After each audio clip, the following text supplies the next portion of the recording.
mungkin banyak sekali pemahaman kalau mau belajar batik harus keluar Jakarta atau ke Jawa.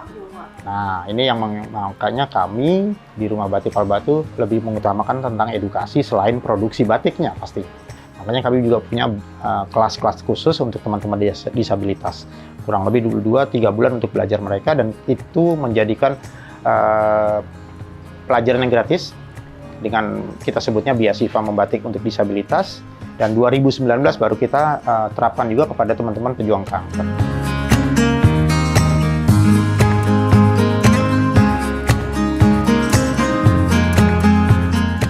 Nah, ini juga salah satu semangat bersama bahwa batik bukan sebuah pakaian yang kuno, batik bukan suatu tampilan yang mundur ke belakang, tapi malah ke depan.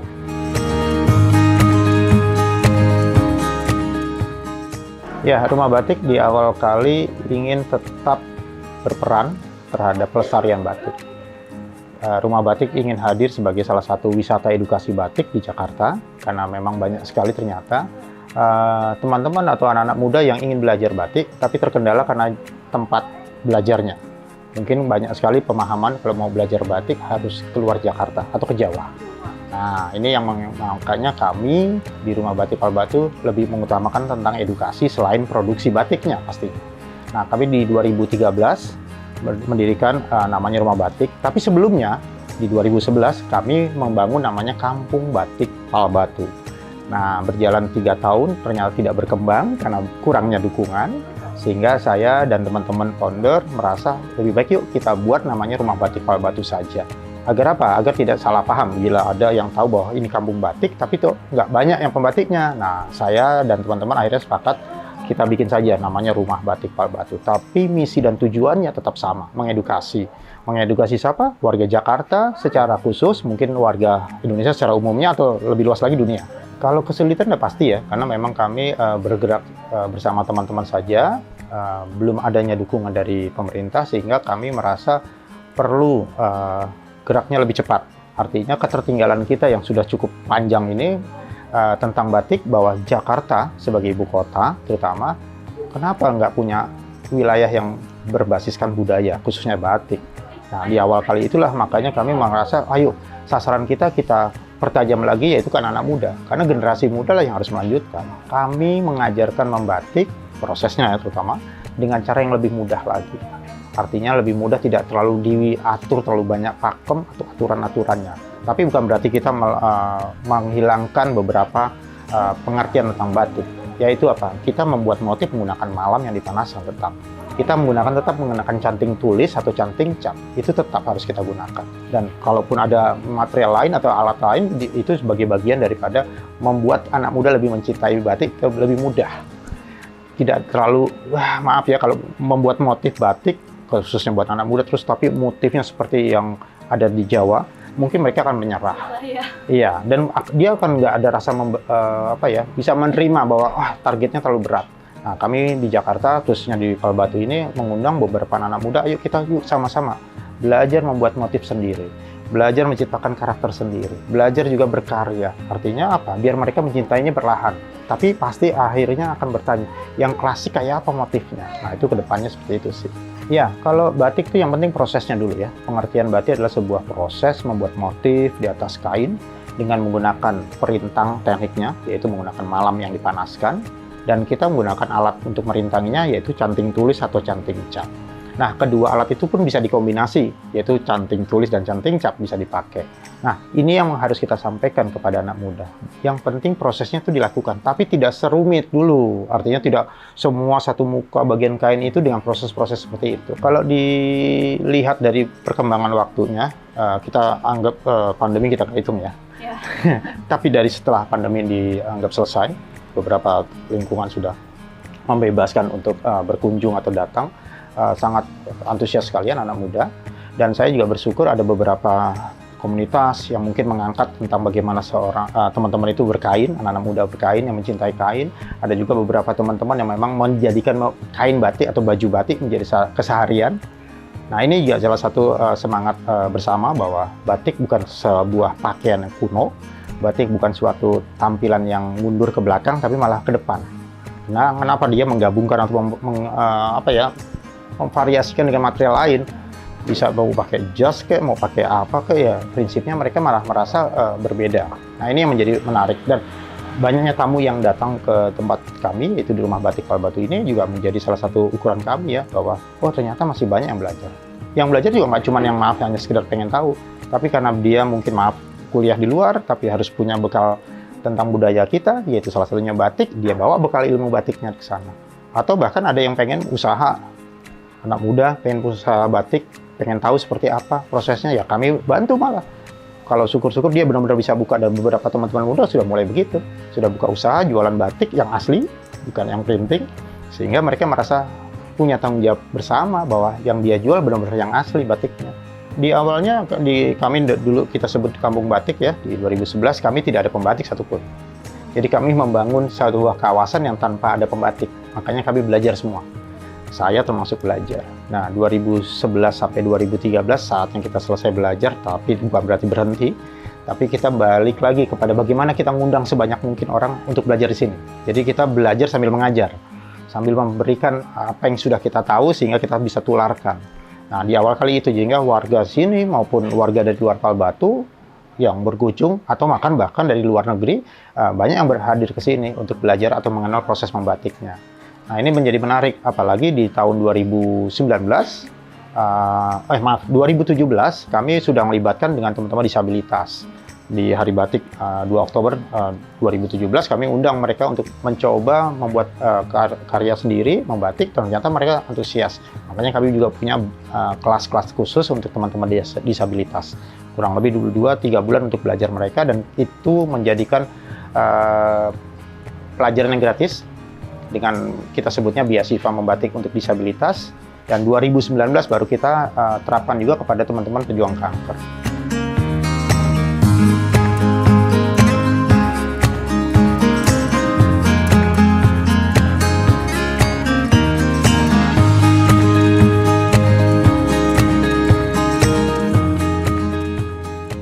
Kalau yang menarik sih pastinya saya ngalamin sendiri bahwa ada proses-proses dalam membuat rumah batik, yaitu bahwa banyak teman-teman yang merasa membutuhkan wadah atau tempat bagaimana untuk berkreasi, khususnya teman-teman disabilitas yang mungkin saja mereka sulit untuk mencari lapangan kerja.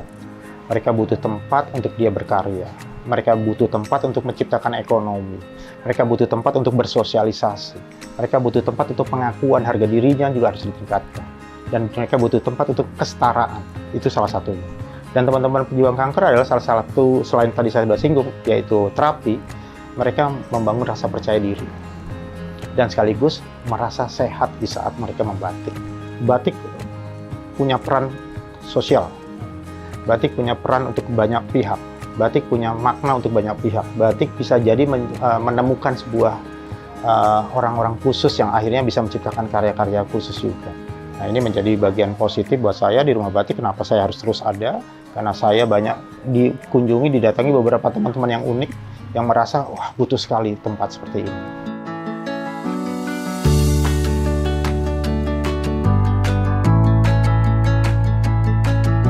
Sekar arti secara umumnya bunga dan jagat dunia, dan kalau di bahasa Belanda kan sekarnya adalah peta dunia. Nah, kami membuat sebuah motif yang punya series beberapa kain, itu tentang peta dunia yang memang terlihat beragam motifnya. Tapi kami tidak mengangkat bahwa motifnya terlalu kuno atau tidak menggunakan motif-motif yang umumnya digunakan di batik. Tapi justru seperti yang saya pakai ini, justru lebih ke motif-motif anak-anak muda. Karena sasaran saya bahwa saya ingin mengenalkan motif kuno, tapi tampil muda. Awalnya saya melihat bahwa bagaimana membuat motif yang tidak terlihat seperti batik kunonya gitu. Dan saya kebetulan mempelajari aliran seni map art atau peta, seni peta. Nah, ternyata itu terkait sama tadi arti bahwa peta itu sekartnya itu. Sehingga saya kaitkan, wah ya kenapa tidak kita gunakan nama yang Indonesia, tapi maknanya luas. Dan kebetulan juga nanti kan ini Indonesia masuk ke G20, kegiatan berdunia, itu KTT dunia, berarti nah jagatnya itu yang menjadi juga kekuatan juga sebagai bentuk batik dunia. Jadi kebetulan sahabat saya Pak Andra itu kebetulan akan tur ke beberapa negara, ke 9 negara, dan kebetulan juga misinya sama, ingin memperkenalkan budaya, dan saya masuk ke wilayah budayanya batik. Nah, makanya saya ajak bagaimana yuk kita sosialisasikan tentang batik yang ada di Indonesia, tapi dengan versi yang lain, versi yang beda, tapi terkait sama perjalanan beliau ini, sehingga menjadi menarik sekali bahwa perjalanan dikaitkan dengan budaya memperkenalkan Indonesia, khususnya batik, tapi menampilkan batik yang berbeda. Nah, itu menjadi menarik.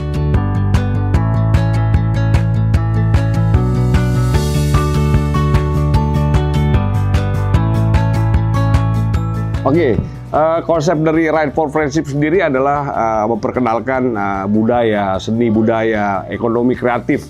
Yang sebelum-sebelumnya perjalanan kami, Ride for Friendship 1, 2, 3 keliling Indonesia, yang saya bawa juga salah satunya tentang memperkenalkan budaya Indonesia kepada teman-teman yang ada di luar pulau. Dan sementara ini Ride for Friendship 4 yang akan kami eksplor ke 9 negara, salah satu yang akan kami bawa adalah batik tulis Indonesia. Kami bekerja sama dengan Rumah Batik Palbatu, pimpinan dari Pak Budi Hari. Sebelumnya saya udah bekerja sama juga dengan Pak Budi, kebetulan teman kuliah juga ya Pak Budi ini. Jadi inilah salah satu yang akan kami bawa ke 9 negara Asia, dan kami perkenalkan bahwa budaya Indonesia, batik tulis Indonesia yang sangat terkenal di dunia akan kami bagi-bagikan, dan akan kami perkenalkan kepada teman-teman di Asia bahwa Indonesia tidak kalah dengan kerajinan di luar negeri lah ya. Salah satunya kita mau bawa ke Asia dan memperkenalkan ke pasar dunia internasional bahwa batik Indonesia mempunyai ciri khas yang sangat luar biasa, dan batik tulis ini dikerjakan oleh teman-teman difabel. Kebetulan Rumah Batik Palbatu ini bermitra dengan kaum difabel untuk mengerjakan batik yang ekspresionis, yang sangat indah motifnya. Nah, yang ini yang akan saya perkenalkan ke Asia. Dan kami akan membawa merchandise berupa buff dan slayer hasil dari pengrajin Rumah Batik Palbatu yang dikerjakan oleh teman-teman yang difabel ini dengan hasil yang luar biasa. Dan kami minta dukungan juga kepada pemerintah khususnya untuk mensupport kegiatan kami supaya kami bisa berjalan dengan lancar dengan dukungan pemerintah Indonesia. Karena yang saya bawa ini kerajinan hasil dari putra bangsa Indonesia yang kita perkenalkan ke Asia. Dalam bentuk slayer buat lingkar leher, cocok juga buat teman-teman bikers dan cewek-cewek yang fashion ya. Sama buff ini seperti yang saya pakai. Jadi bisa diikat kepala dalam kondisi nanti bermotor, riding, dan cocok juga bisa di-combine dengan passionnya anak-anak muda sekarang lah. Saya kebetulan pakai hasil karya dari Rumah Batik Palbatu. Ini hasil karyanya yang bermitra dengan kaum difabel dengan desain yang sangat luar biasa, dengan warna-warna yang indah. Dan kita perkenalkan ke Asia bahwa Indonesia mempunyai hasil yang luar biasa. Untuk workshop memang kami bagi 2 bagian ya, yaitu basic 1 dan basic 2. Tinggal datang saja, bahan baku dan alat semuanya kami sudah sediakan. Kami buka dari Senin sampai Sabtu, untuk khusus Minggu kami adakan perjanjian terlebih dahulu. Kami buka dari jam 10 sampai jam 4 sore. Dan biayanya berapa? Biayanya nggak mahal, karena yang basic 1 hanya 150.000, itu ukuran 35 x 35 cm. Sedangkan yang basic 2 berapa biayanya? Yaitu sekitar 250.000, tapi sudah ukuran 105 x 35. Durasi kurang lebih 3-4 jam. Kalau yang basic 1 tadi hanya 2 jam. Nah, dalam waktu yang pendek, mereka sudah dapat ilmu batiknya. Mereka bisa mendapatkan ilmu sekaligus dengan karyanya bisa dibawa pulang. Itu juga salah satu oleh-olehnya Jakarta sebetulnya ya, kalau menjadi wisata edukasi batik, sehingga tamu yang dari luar Jakarta yang datang ke sini bisa mendapatkan oleh-oleh apa? Yaitu tadi oleh-oleh sebuah kain yang dia buat sendiri dan sekaligus ilmu, yaitu membatik.